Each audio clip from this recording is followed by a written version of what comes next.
There's only a few different ways that you could use n8n for free.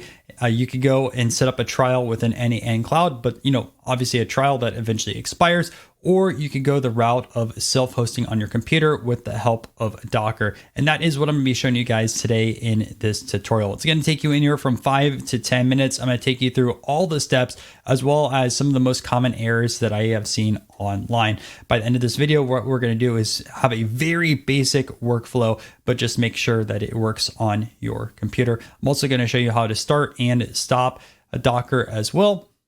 So that way you know how to resume this over time. Now, there is a limitation associated with this. You're not going to be able to get things like webhooks working right out of the gate. Now, there is an approach to do this with tunneling, and I honestly might make a second video on that if people are interested in that. But in my own personal opinion, it's better off at that point to go and use a self-hosted provider such as Hostinger, right? It's going to be like $5 a month.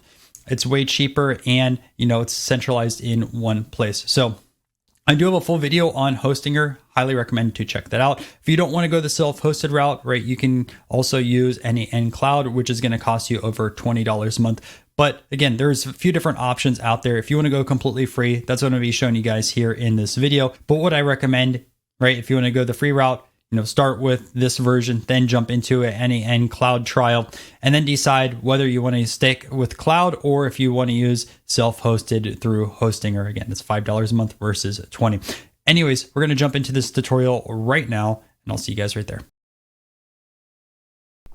All right, guys, let's get started. So what we're going to do first is download Docker. So you can do this by searching Google and look for Docker download, and you'll get put to this Get Started Docker page. I'll put the link also down below in the description. Then you have these two icons over here, learn how to install Docker or download Docker desktop. Now, what we're going to be doing is clicking download Docker desktop, as I'll be showing you how to do that. Now, there's a few different options, right? You have Apple computers, you have Windows, as well as Linux down there. Now, personally, I have Windows, so I'll be showing you how to set that up specifically, right? And one caveat is that you need to have Windows 10 or newer. So if you have an older version of Windows, this is not going to work for you. So make sure you have Windows 10 on that side of things. I'm going to be choosing AMD 64. So once you click that, you're going to get a download on your computer.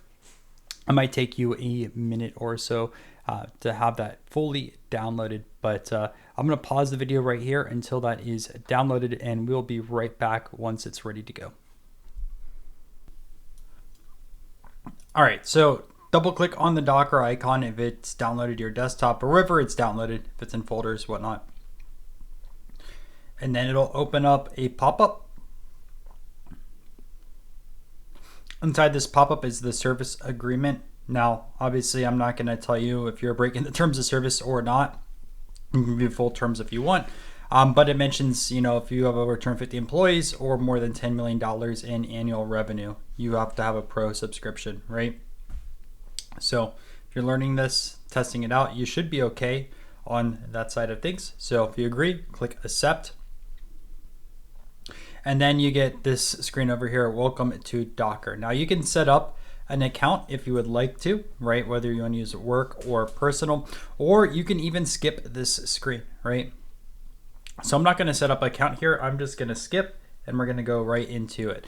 Now, what I get over here is it says WSL needs updating. So what we're going to do is go into the command line and update this really quick. It's actually going to be quite easy. I know for some people the command line can seem scary, but all we have to do is just copy this over here, and we'll do that here shortly.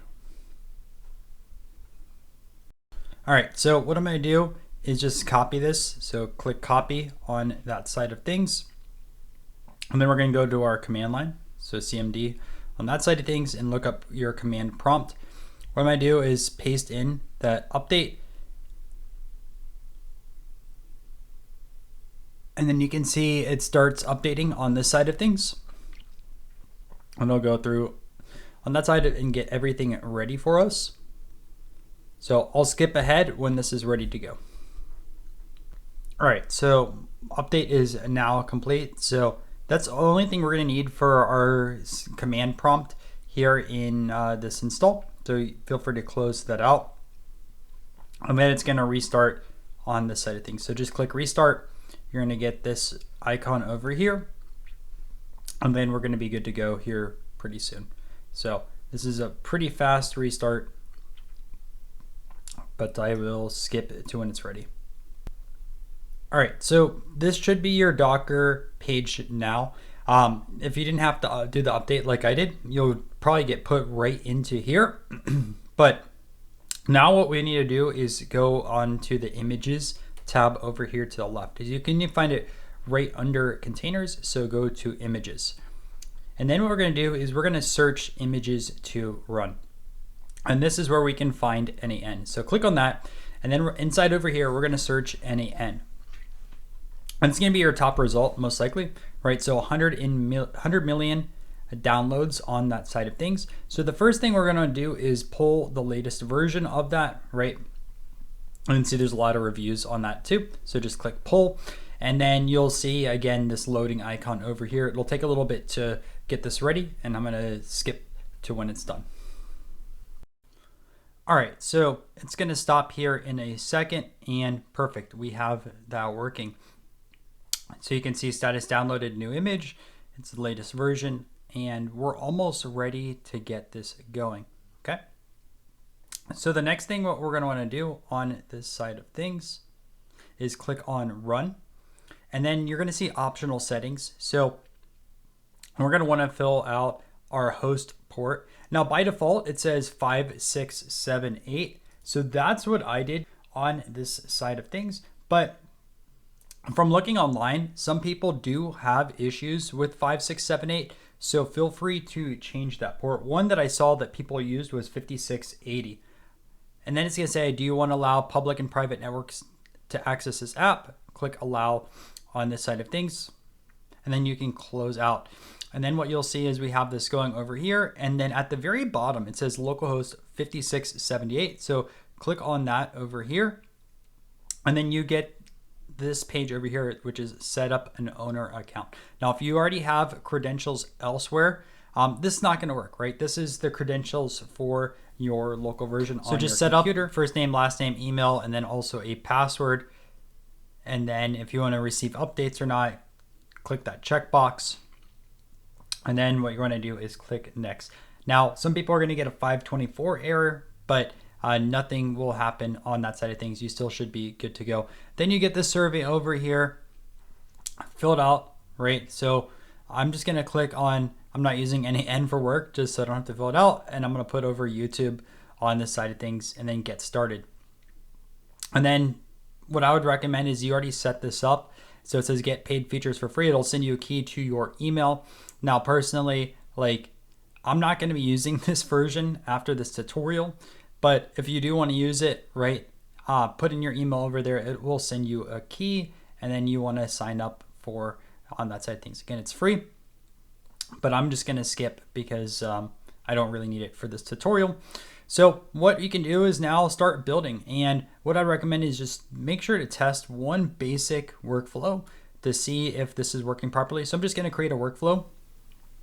All right, so click the plus icon in the top right. We're going to do a manual trigger. So just go up here to the top, trigger manually on that side of things. Okay, so we have that over here, right? And then we're just going to go and add a few other nodes. So what we're going to do now is do an edit set node. And inside over here, we're going to double click in there. We're just going to map a manual field. We're going to go over here and set an array. And then we're just gonna essentially put a few different pieces of automation software in over here. And then what I'm gonna put over here, and then inside the array, I'm gonna put in n8n, I'm gonna put in make, and then I'm also gonna put in Zapier, right? Probably the three most common ones right now. And then you can see that is working over here on the output side of things. And then after that, what we're going to do is go over here and do a data transformation, and we're going to use a split out node. We're just going to drag and drop this over here, which is going to split out our array, right? Very, very basic on this side of things, but just want to make sure that these nodes are working and it looks good to go on that side of things. And again, right, you're going to have issues if you set up a webhook in over here. So you can mock that data up. But if you want to get webhooks working, that is a whole different process on that side of things, right? And outside the scope of this particular video.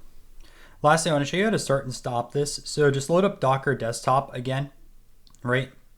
And by default, if you refresh it, right, nothing's going to happen. You're fine over there.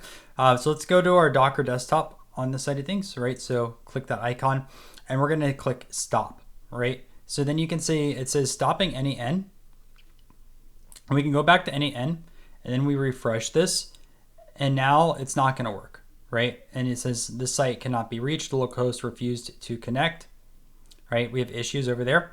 So then just click the start icon over here, right? And then it's going to restart it. So you'll see that happen here in a second, right? And you can see we have all this information populating once again. And just click on the URL and take a look. We have our workflow that we started building out right over here. And we are good to go. It's back over there. Well, guys, thank you for checking out this video on how to install n8n locally on your computer with Docker. If you found it valuable, make sure to subscribe to the channel. I have a playlist of n8n videos, well over 35, right? We're making anywhere from 3 to 5 a week right now, trying to make the best playlist on YouTube. So check that out. See you guys in another video.